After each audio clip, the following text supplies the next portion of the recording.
Bom dia, a paz do Senhor a todos que estão visualizando esse vídeo.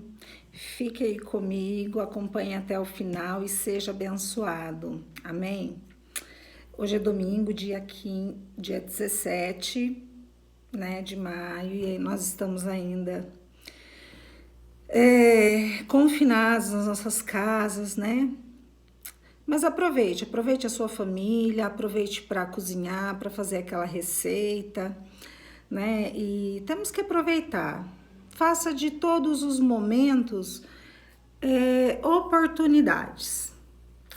Bom, quero hoje trazer para você uma reflexão, né?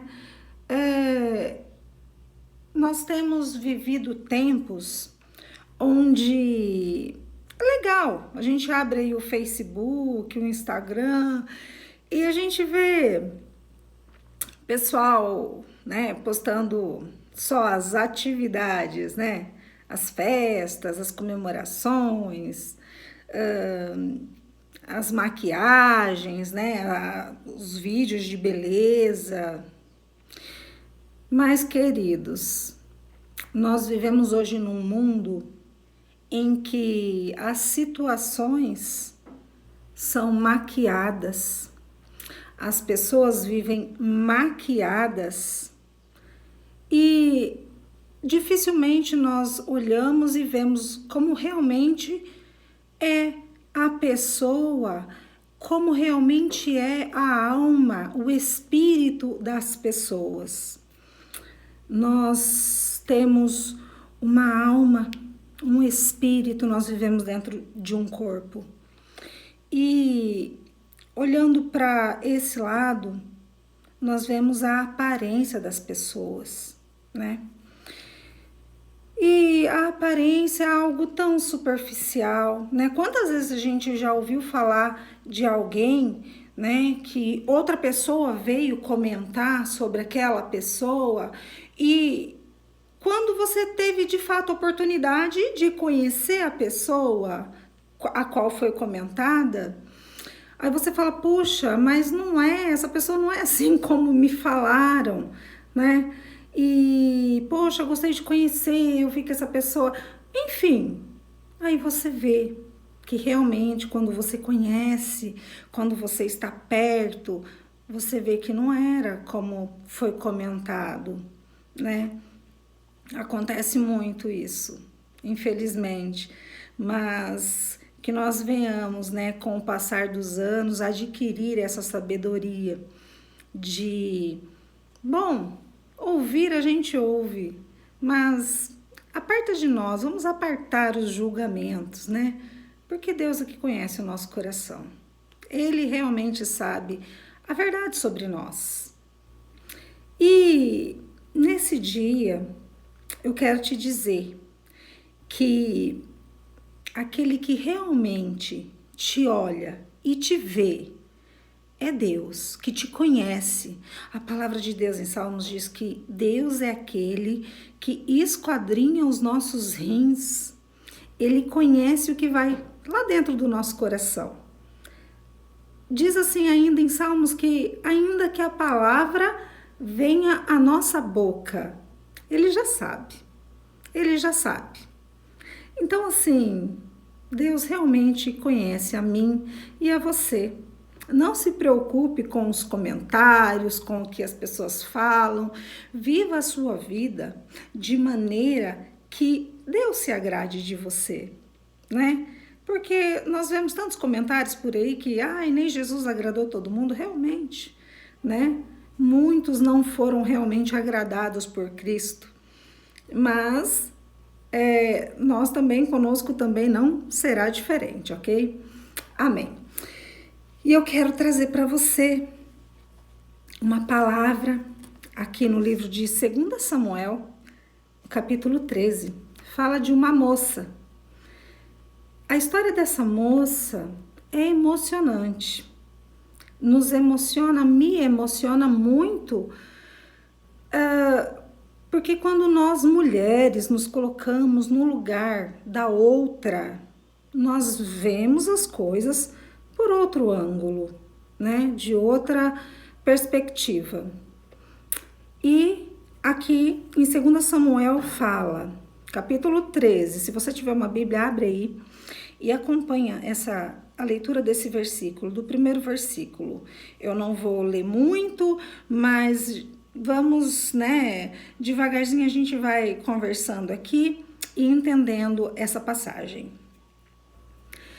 E aconteceu que depois disso, que tendo Absalão, filho de Davi, uma irmã formosa, cujo nome era Tamar, Amnon, filho de Davi, amou-a. Bem, queridos, Tamar, segundo a palavra, era uma irmã formosa do Absalão. Absalão tinha essa irmã, imaginemos aí uma mulher bonita, formosa, né?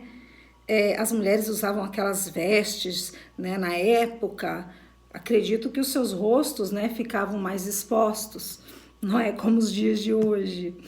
E a formosura era vista de uma maneira ímpar, né? E Amnon, seu meio-irmão, a amou.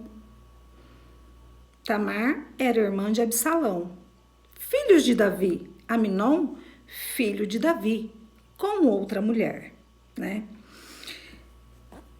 Amnon amava a Tamar de maneira tão forte, tão violenta, que no decorrer desse capítulo, aqui no versículo 4, diz assim, ele chega e fala, ele conversa com um amigo, e esse amigo pergunta, nossa, você é filho do rei, por que você está emagrecendo a cada dia?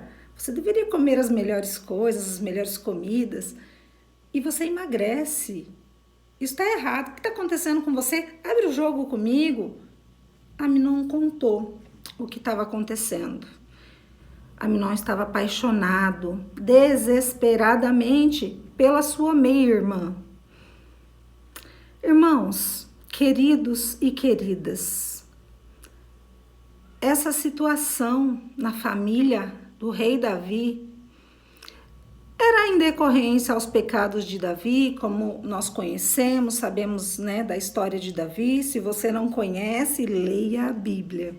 São histórias emocionantes, impactantes, elas vão revolucionar a sua vida.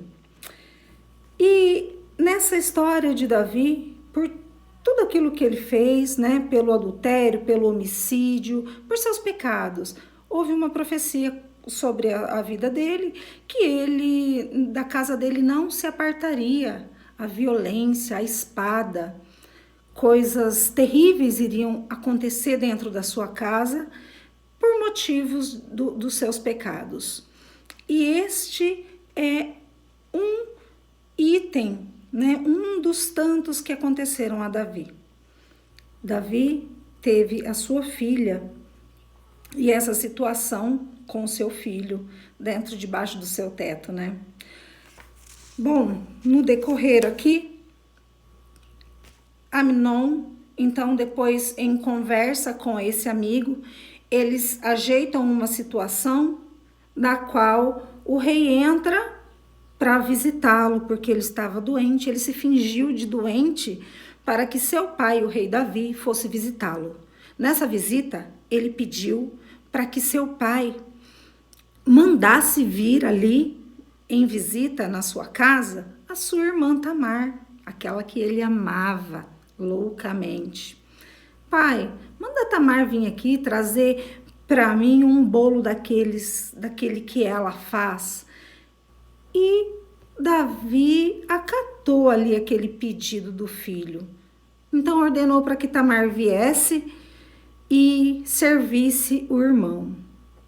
Quando Tamar chegou, obedecendo seu pai, trazendo de comer ao seu irmão doente, o irmão Amnon, a força, a garra, a violenta, de maneira inescrupulosa, Ouça.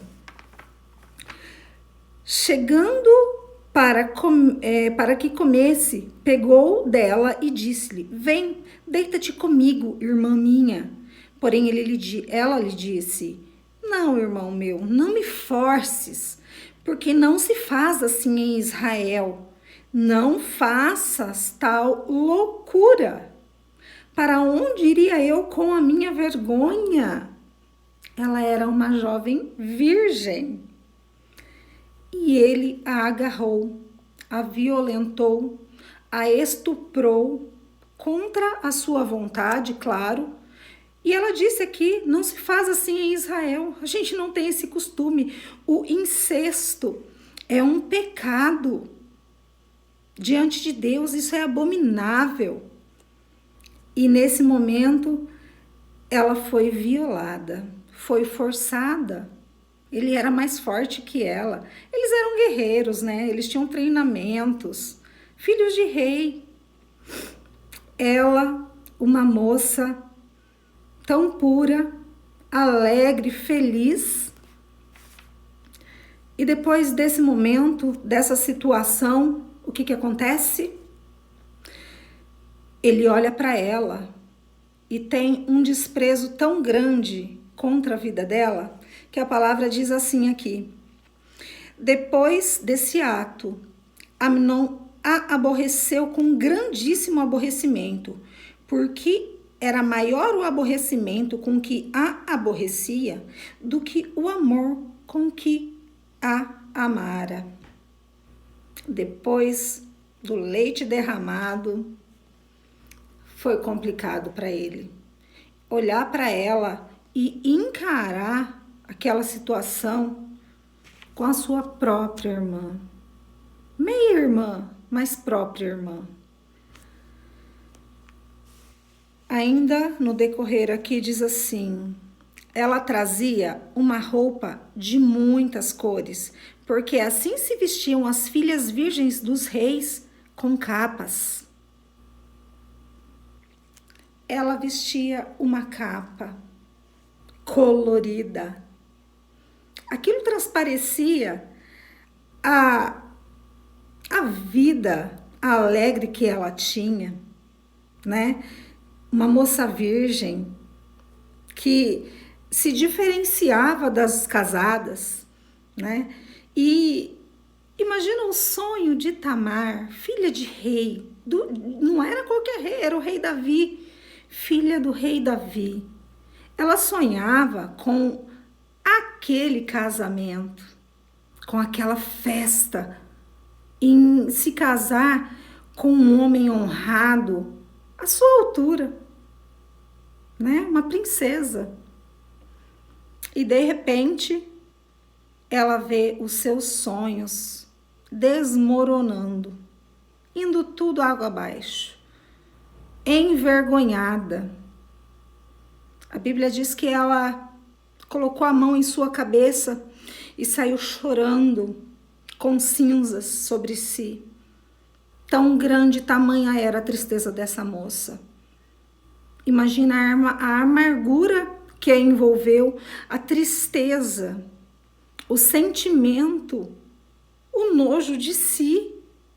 A gente imagina que uma mulher, quando ela é violentada, quando ela é violada, ela se sinta com nojo de si própria. Não era culpa dela, ela era inocente. Acredito que em nenhum momento ela tenha se insinuado para o seu irmão, jamais. Mas ele, levado por uma influência maligna, ele deixou isso acontecer. E nós vemos que coisas assim acontecem conosco, na nossa vida, na vida dos nossos queridos, dos nossos entes, dos nossos conhecidos, dos nossos amigos. Acontecem, só que são coisas que ficam escondidas, mantidas em sigilo, em segredo. Porque, como ela disse aqui, para onde irei eu com a minha vergonha? É vergonhoso.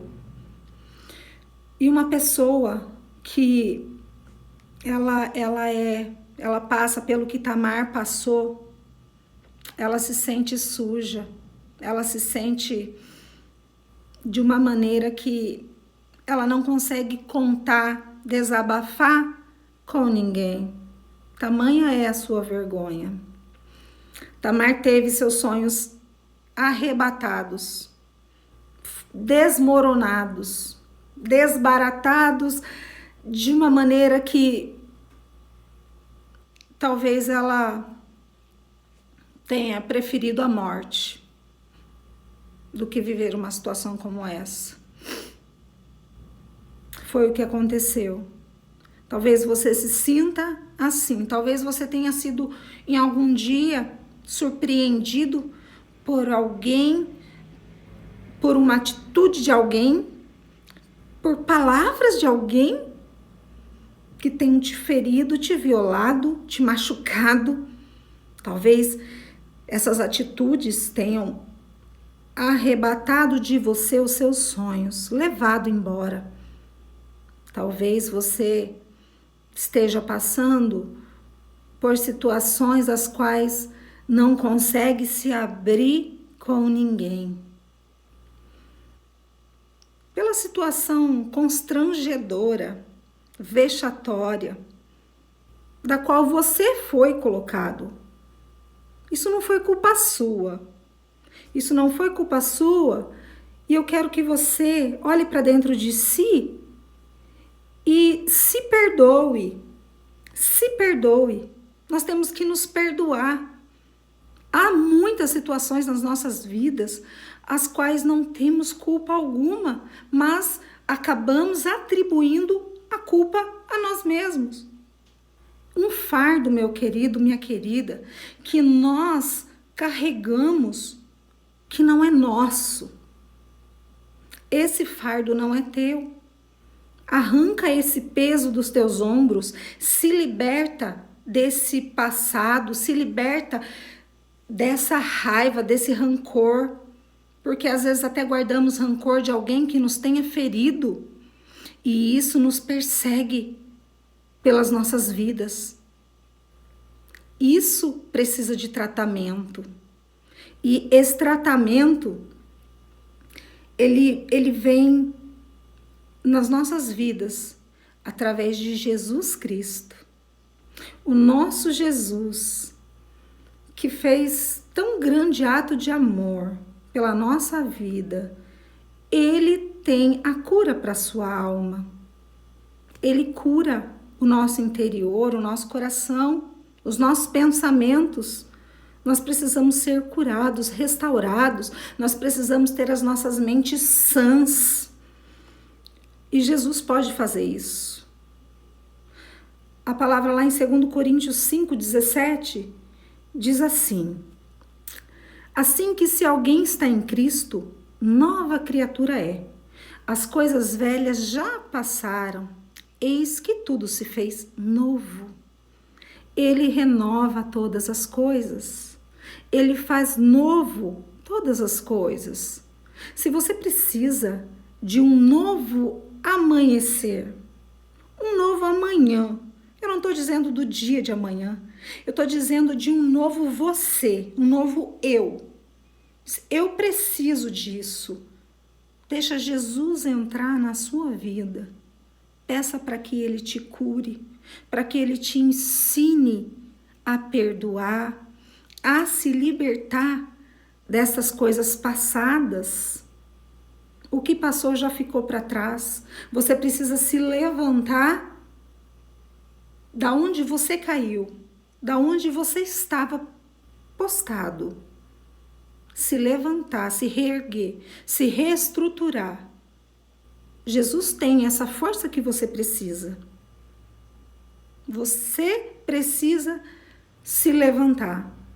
O tempo está passando e você continua do mesmo jeito? Não. Chega. Deus não quer que vivamos assim. Deus não quer que a sua vida continue desse jeito. Deus tem vida nova para você. Deus tem coisas novas para fazer na sua vida. Às vezes você tinha aquela alegria, a mesma de Tamar, aquela capa colorida, aquele brilho radiante, e em algum momento essa capa lhe foi tirada. Alguém tirou essa capa de você.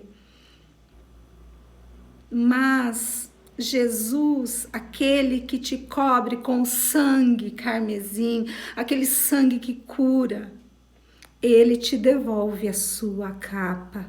Ele coloca um anel no seu dedo. Ele te chama filho, filha. Ele é aquele que está com você, que te cuida. O Senhor te coloca para dormir, o Senhor te acalenta, Ele te acalma. Às vezes nós não percebemos, nem lembramos, né, de que há um Deus que está conosco, nos cuidando. Nós não podemos ver com os nossos olhos carnais. Isso é espiritual. E para você conseguir ver, você precisa de fé. E a palavra fala, se você tem falta de fé, peça a Deus, porque a todos Ele dá liberalmente. Ele derrama a fé. Nós precisamos crer que Deus, em sua infinita graça, misericórdia e bondade, pode nos renovar. Ele pode nos restituir tudo aquilo que foi roubado. Ele pode jogar lá no lago do esquecimento todas as coisas que nos feriram, os nossos pecados, os nossos próprios pecados. Ele pode fazer.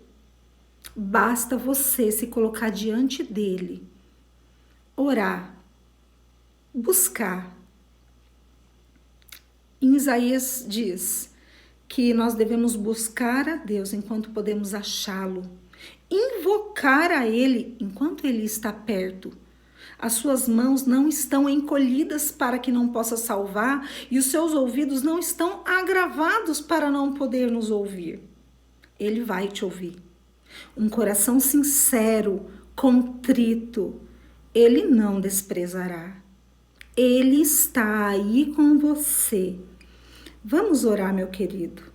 Vamos orar. Feche seus olhos, minha amada. Vamos orar nesse momento. Senhor Jesus, querido Deus, eu quero, Senhor Deus, te agradecer por esse momento, Pai, e quero te pedir que o Senhor vá de encontro, Pai, a essa pessoa que chegou até aqui comigo nesse vídeo e está ouvindo, Pai. Eu peço, Senhor, que o Senhor entre, Pai, tratando, Senhor, o coração, os pensamentos, os sentimentos, que o Senhor traga cura sobre essa vida, seja de algo que tenha acontecido, ferido, magoado, marcado o seu passado. Pai, que haja cura, que haja libertação, que haja perdão e que haja, Senhor, restituição. Restitui, Pai, os sonhos perdidos. Pai, restitui a alegria, o sorriso roubado. Restitui, Senhor, com mão poderosa e que em nome de Jesus, Pai, a sua alegria invada essa vida, que a tua paz, que excede todo entendimento, vá de encontro, Pai, a esse coração aflito, contrito, em nome de Jesus. Eu, em nome do Senhor Jesus, Pai, eu quero declarar a tua bênção sobre cada vida, Pai, em nome de Jesus. Amém. Queridos, eu agradeço a sua visualização nesse vídeo, a sua atenção. Espero que esse vídeo te abençoe e quero pedir para você, compartilhe esse vídeo. Encaminha para que Deus abençoe mais vidas. Me ajude. Você, fazendo assim, vai estar fazendo a obra junto comigo. Amém, queridos? Um beijo no coração de vocês. Fiquem com Deus e até a próxima, querendo Deus.